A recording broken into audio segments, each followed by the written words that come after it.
Hi guys. So ரொம்ப நாளைக்கு அப்புறம் ஒரு பிஜிஎன் வீடியோ ரெடி பண்ணியிருக்கேன். என்ன விஷயம்னா, எனக்கு 2018 ஒருத்தர் மெசேஜ் பண்ணியிருக்காரு என்னோடய மெயிலுக்கு. அவரோட பிஜிஎன்ஸ் சிக்ஸ் எல்லாம் வந்து சர்வே ஆக மாட்டேங்குதுன்னு சொல்லிட்டு, நான் அதுக்கு இன்னும் ரீப்ளேயே பண்ணல. நான் அதே இப்போ தான் பார்க்குறேன்.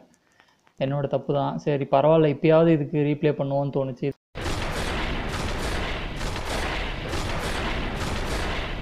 இப்போ அவர் இதில் என்ன கேட்டிருக்காருன்னா, ராம்குமார்னு ஒருத்தர், ஹாய் ப்ரோ. ஹாய். என் பிஜிஎன் லாஃப்டில் பிஜிஎன்ஸ் சிக்ஸ் பொறிச்சு தீனி ஊட்டுது.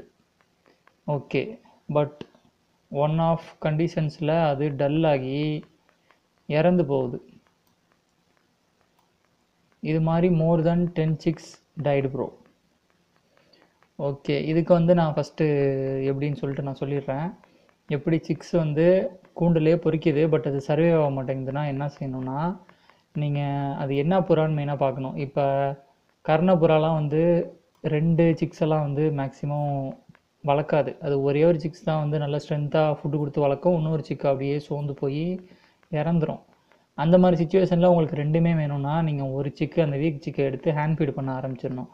அப்படி இல்லைன்னா அந்த நல்லா இருக்க சிக்கை எடுத்து ஹேண்ட் ஃபீட் பண்ண ஆரம்பிச்சிடணும். ஏதாவது ஒரு வழியில் ஒரு நாளைக்கு 2 வேளை 3 வேளைன்னு ஹேண்ட் ஃபீடிங்லாம் வந்து நான் வீடியோ 2-3 போட்டிருக்கேன். நீங்கள் அதை கூட ரெஃபர் பண்ணிக்கலாம். ஸோ நீங்கள் ஹேண்ட் ஃபீடிங் பண்ணிங்கன்னா தான் அந்த கேஸில் வந்து நீங்கள் பொழைக்க வைக்க முடியும். மற்றபடி ரொம்ப கஷ்டம். நான் ஒரே கூண்டுலேயே அடைச்சி போட்டும் வளர்த்து பார்த்துட்டேன், அப்பையும் வேலைக்கு ஆகலை.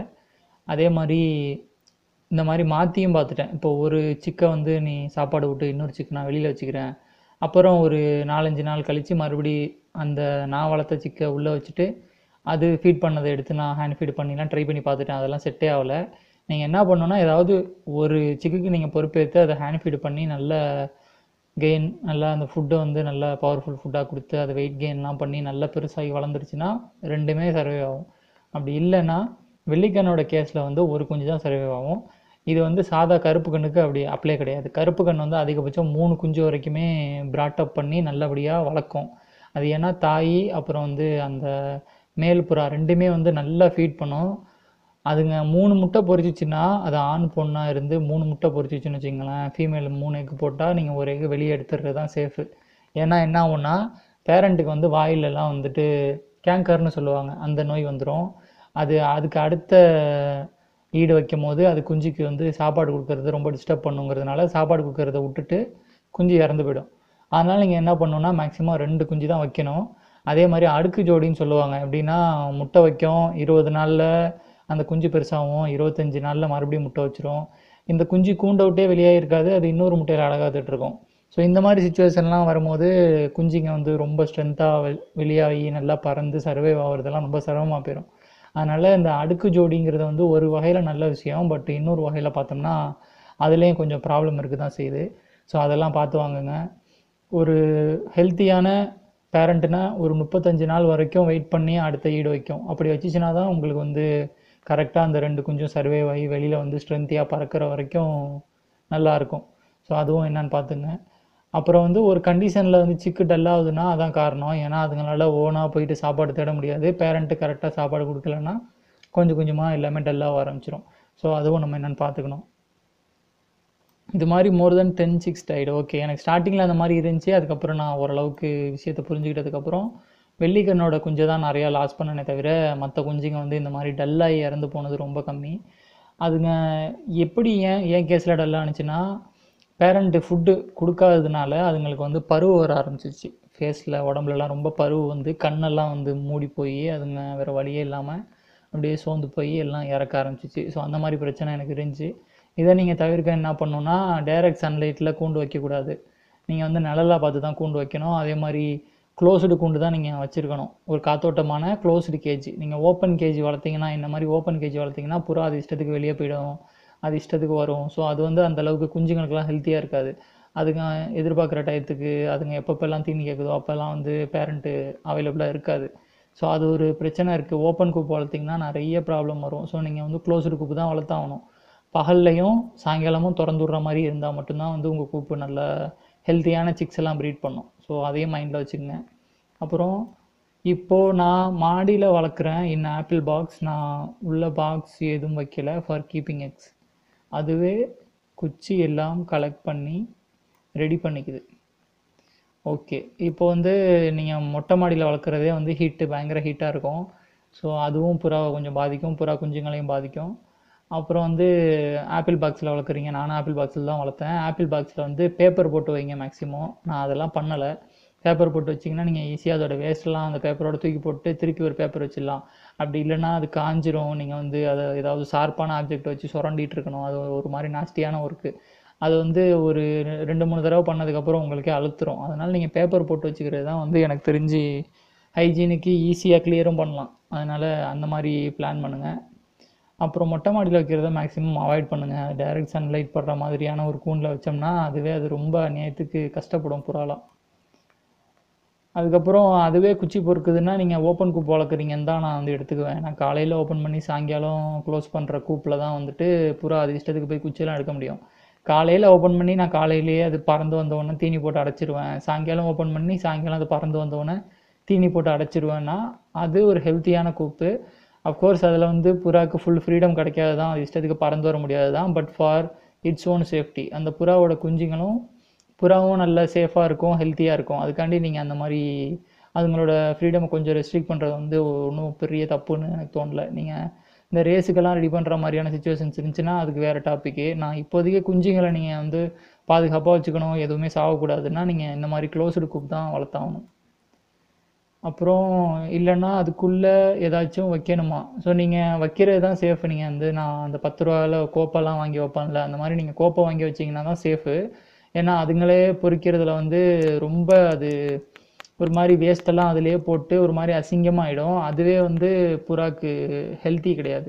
இப்போ குஞ்சு புறாலாம் வந்து இம்யூன் சிஸ்டம்லாம் ரொம்ப மோசமாக இருக்கும். இப்போ அதுலேருந்து வர ஒரு 2-3 புழுவுனால இந்த சிக்குக்கு வந்து பருவ வர சான்ஸ் இருக்குது, இல்லை வேறு ஏதாவது கண்ணு நோய் ஏதாச்சும் ஒன்று வர்றதுக்கு சான்ஸ் இருக்குது.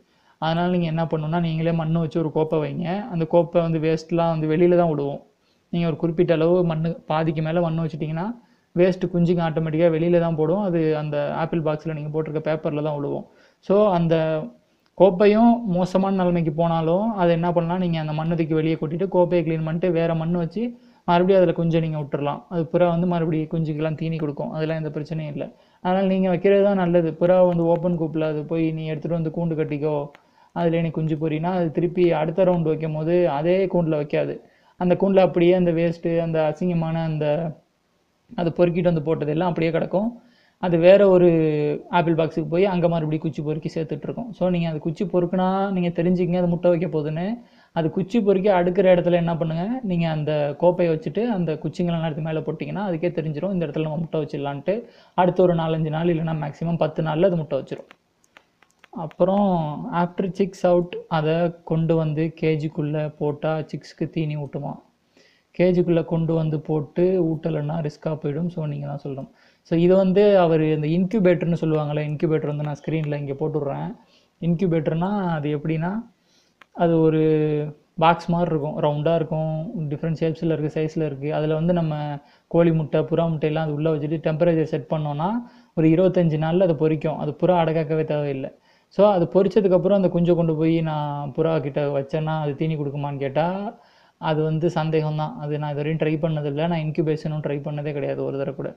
அதனால் நீங்கள் என்ன பண்ணுங்கள், புறாட்டையே வச்சு புறாவே வந்து அதை அடகாத்து பொறிக்கட்டும், அது ஒன்றும் பிரச்சனை இல்லை. நீங்கள் க்ளோஸ்டு கூப்பு க்ளோஸ்டு கூப்பு வைக்கும் போது புறா கண்டிப்பாக அடகாத்துட்டே தான் இருக்கும். ஓப்பன் கூப்பு வச்சுருந்தீங்கன்னா தான் இல்லை கழுகு அடிக்குது, இல்லை அது சாப்பாடு தேடி ரொம்ப தூரம் போகுதுன்னா சில டயத்தில் 2 பேரண்ட்டும் போயிடுச்சுன்னா முட்டை வந்து அந்த சூடு இல்லாமல் இருக்கும். ஸோ கொஞ்சம் நாள் கழித்து பொறிக்க வாய்ப்பு இருக்குது.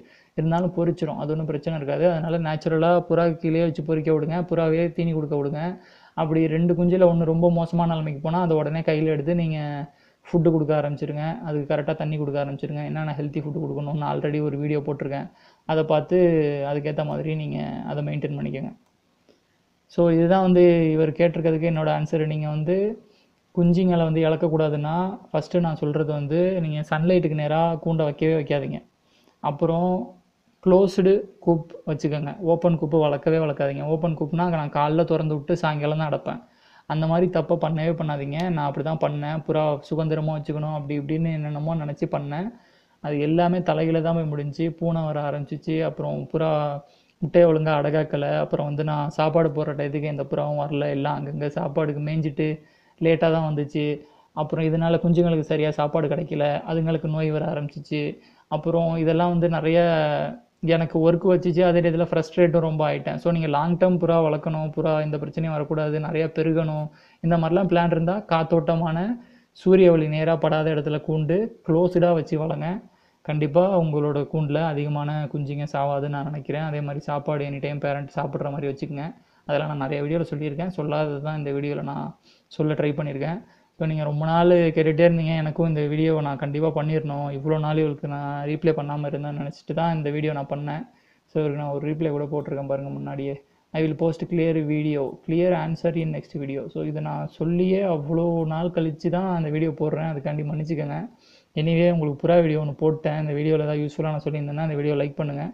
நெக்ஸ்ட் வந்து நான் Note 7 Pro ஆர்டர் பண்ண ட்ரை பண்ணேன் இன்றைக்கி வெள்ளிக்கிழமை மதியானம். ஸோ அதை பற்றி நான் ஒரு வீடியோ எடுத்து வச்சுருக்கேன். அதை நான் லைவாக அதை ஆர்டர் பண்ணது me.comலேயும் ஃப்ளிப்கார்ட்லேயும் ஆர்டர் பண்ணதை வீடியோ எடுத்து வச்சுருக்கேன். ஸோ நான் அதையும் போஸ்ட் பண்ணுறேன். Thank you so much. Have a nice day. Bye.